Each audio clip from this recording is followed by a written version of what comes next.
Assalamualaikum warahmatullahi wabarakatuh. Yang terhormat dosen pengampu Bapak Muhammad Salim MAG. Kami dari kelompok 1 akan menjelaskan tentang apa itu karya ilmiah. Apa kalian tahu apa itu karya ilmiah?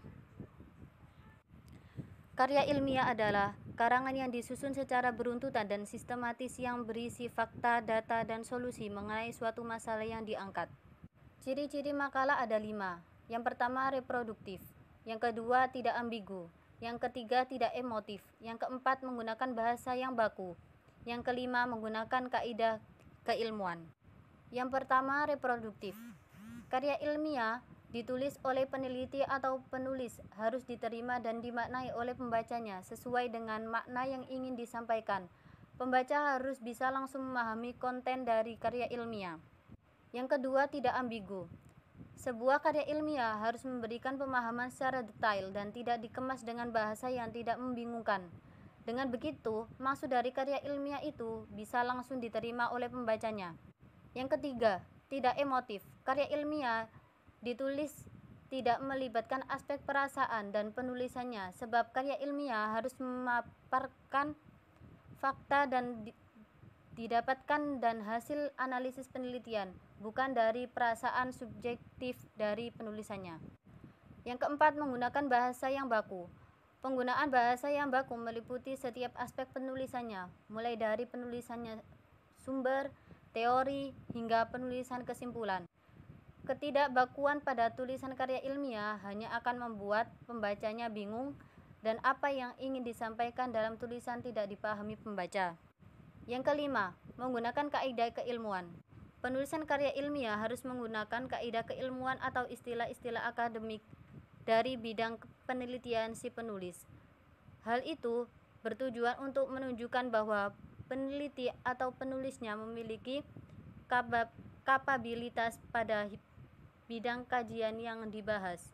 Dalam karya ilmiah, penggunaan kaidah atau istilah ilmiah itu juga menjadi takaran seberapa ahli peneliti pada bidang keilmuannya. Tujuan karya ilmiah. Yang pertama, sebagai wahana melatih mengungkapkan pemikiran atau hasil penelitiannya dalam bentuk tulisan ilmiah yang sistematis dan metodologis. Yang kedua, menumbuhkan etos ilmiah di kalangan mahasiswa sehingga karya menjadi konsumen ilmu pengetahuan, tetapi juga mampu menjadi penghasilan produsen pemikiran dan karya tulis dalam bidang ilmu pengetahuan, terutama setelah penyelesaian studinya. Yang ketiga, karya ilmiah yang telah ditulis itu diharapkan menjadi wahana transformasi pengetahuan antara sekolah dengan masyarakat atau orang-orang yang berminat membacanya.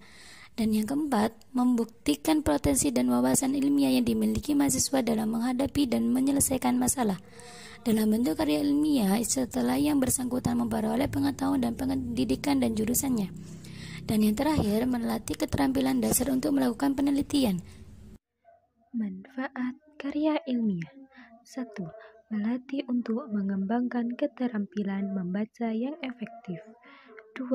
Melatih untuk menggabungkan hasil bacaan dari berbagai sumber. 3. Mengenalkan dengan kegiatan kepustakaan. 4. Meningkatkan pengorganisasian fakta atau data secara jelas dan sistematis. 5. Memperoleh kepuasan intelektual. 6. Memperluas cakrawala ilmu pengetahuan. 7. Sebagai bahan acuan atau penelitian pendahuluan untuk penelitian selanjutnya. Perbedaan karya ilmiah dan karya lain atau non-ilmiah. Karya ilmiah yaitu yang pertama, bersifat faktual dan objektif. Yang kedua, tidak bertujuan untuk mempengaruhi pembaca. Yang ketiga, disusun demi kepentingan ilmiah. Yang keempat, mengandalkan analisis dan hipotesis. Yang kelima, gaya bahasanya cenderung formal dan lugas. Dan yang terakhir, ditulis dengan metode penulisan ilmiah. Karya non-ilmiah yaitu yang pertama, bersifat fiktif dan subjektif. Yang kedua, bertujuan untuk mempengaruhi dan memancing imajinasi pembaca. Yang ketiga, disusun demi kepentingan seni dan kepuasan batin penulisnya. Yang keempat, tidak mengandalkan analisis dan hipotesis. Yang kelima, gaya bahasanya cenderung sastrawi dan berkias. Dan yang terakhir, ditulis berdasarkan metode jenis karangan non-ilmiah yang berlaku. Misalnya, cerpen yang ditulis dengan metode penulisan cerpen.